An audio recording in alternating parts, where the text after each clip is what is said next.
Hey, it's Jim. I just wanted to share some things I've discovered about this Calverton 52-inch white ceiling fan that comes in a low mount, or you can do it with a down rod. I've got it on the low mount because I just have a standard 8-foot ceiling. A couple of things I want to point out that follow in this video is they want you to mount all of these blades from underneath, like put the body up the motor, and then before you put the light kit in, put these 5 blades in and then put the light kit in.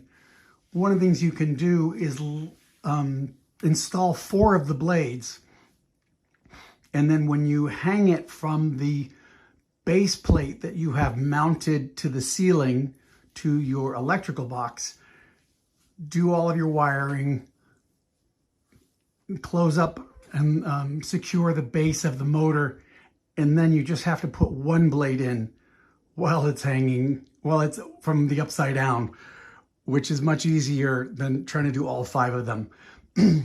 I really like this fan. I like how low profile it is. I only have like a 12 by 15 room, but I don't have air conditioning in here. And I live in LA, and what's really nice about this fan is that it's my bedroom. I can come in here, it's oversized, and I can cool this room off in just a matter of minutes. And it's a really good quality fan.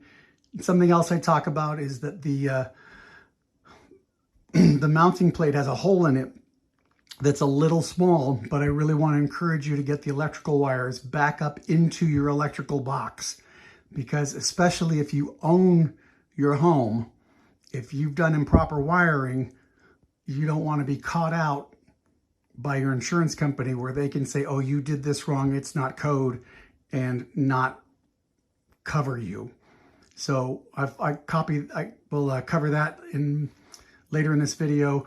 And my favorite feature is I just have this mounted at my bedside, is the most brilliant remote for this fan ever. So I'm going to send you a couple of rough cuts right after this, but this Calverton fan is really a winner.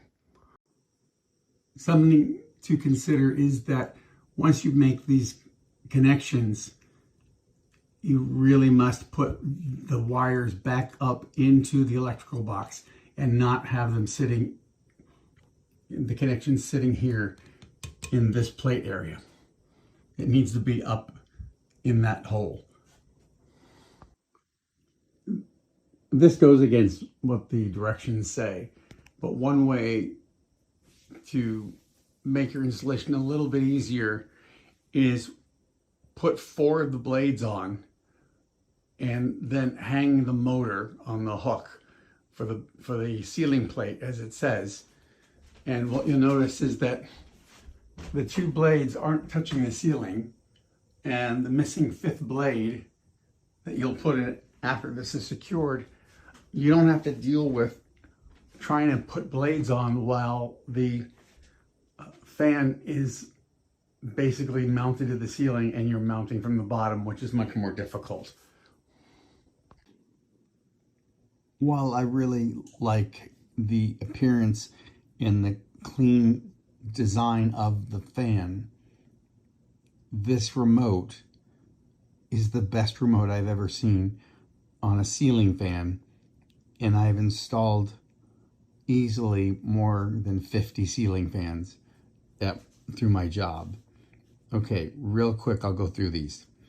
Obviously up here is your fan control. Low, medium, high, on and off for the fan. This right here, if you've got the fan light at whatever level, you just push this one button and it goes all the way to dim instantly. You don't have to go through this whole process with the dim button and wait for a reaction. You can do that. It goes to its lowest setting. This right here is vacation mode. It's very clever. It turns the light on for 5 minutes every 2 hours. This over here is breeze mode, whereby the fan will automatically cycle between all speeds. So I just think that's really clever. And then you go down here, CCT, right? What does that mean? It's a terrible abbreviation, but what it does is you can select your color mode. You have an option of soft white, warm white, cool white, daylight, and cool daylight. So you have 5 different light shades you can pick, which is really great. This is your on off for the light in general. And if you want to manually dim the light, you can control it by pressing this, just holding this button. And then these are really cool. Say you're going to bed, you can press one of these, and you get 1 hour, 2 hours, 4 hours, and then it just automatically shuts off. And if, oh, did I leave this out? You can press that one to turn the light on and off. Boom. Done.